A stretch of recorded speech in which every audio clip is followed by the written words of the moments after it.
Here is another video on how to build a 6-car garage. I am obviously not going to show you how to assemble everything, but I will provide you with some basic information that you might need to know if you've never built a garage before. So let's go ahead and start with the anchor bolts. Anchor bolts usually need to be spaced at a maximum of 6 feet on center and within 12 inches of every single break you have in the floor framing plates. And you're going to need a footing that will go around the perimeter. I won't be able to provide you with the size of that footing. And the footing is usually going to be separate from the garage floor slab. And you can see here where we have anchor bolts that are going to be located for a floor framing break.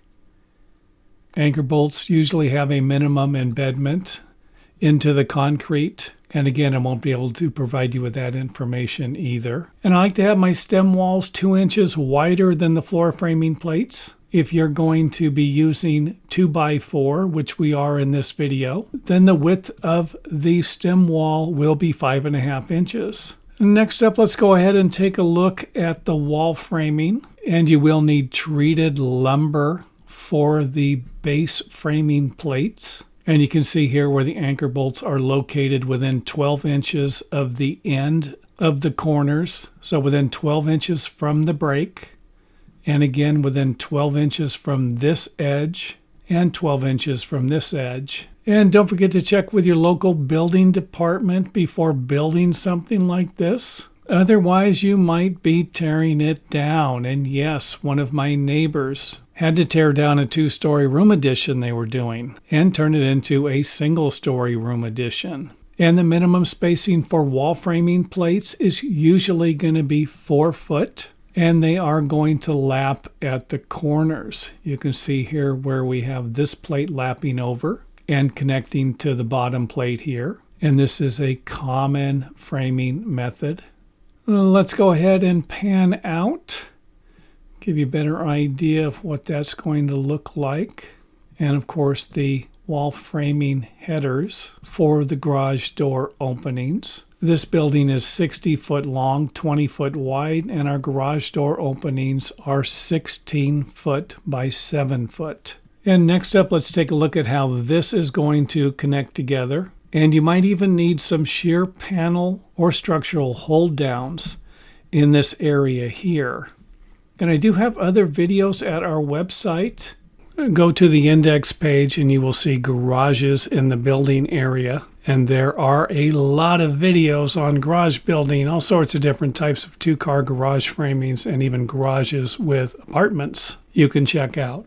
Let's go ahead and install our ceiling joist. And if you're going to use rafter ties instead of ceiling joist, then you can eliminate one of these every 4 feet. Most building codes only require a collar tie and a garage rafter tie at 4 foot on center. And you might need to notch the top of your ceiling joist or rafter ties depending upon the size of your roof rafters. And in our example here, I believe we are using 2x8 for both the roof rafters and the ceiling joist. And they are spaced at 24 inches on center. Next up, let's go ahead and install our roof rafters.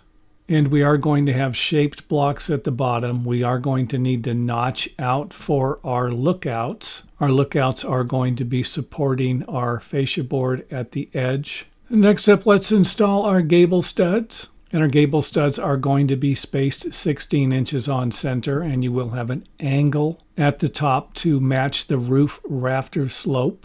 And if possible, I like to have a supporting stud here for the roof ridge. However, if you're installing gable vents, then you might need to change the location of this.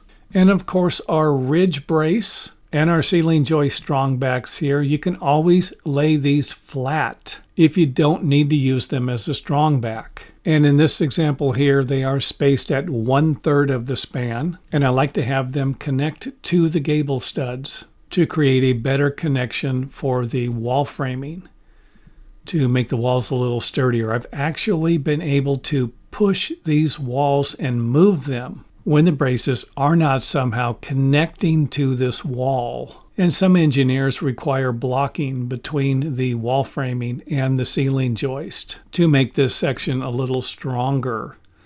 We have a brace here. These are always nice to have. Our lookouts that are going to be supporting the fascia board. And if you can, make sure that the ridge extends past a little bit to support the fascia board. And I like to space my lookouts at 32 inches on center. They can always be less than that.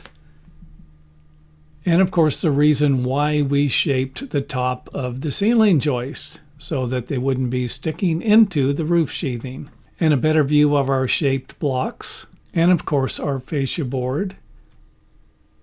And of course, the reason why the fascia board's a little bit lower, you'll be able to get a good idea with this picture here. Because if you hold your fascia board up to the edge of the roof rafter, you're going to have a problem with your roof sheathing. Collar ties will be spaced 48 inches on center and should line up with the rafter ties if you're going to use your ceiling joist as rafter ties. So if I'm going to space this at 48 inches on center, I can eliminate this one here that wouldn't have a collar tie on it.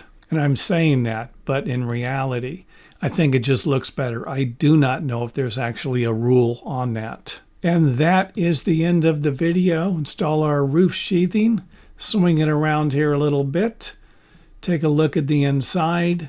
And again, don't forget to visit our website where there are plenty of videos on showing you how to fasten all of this stuff together. For example, what nails you're going to use and how those nails will be installed. And thanks for watching. If you enjoyed the video, let us know by hitting the thumbs up button or letting us know in the comment area.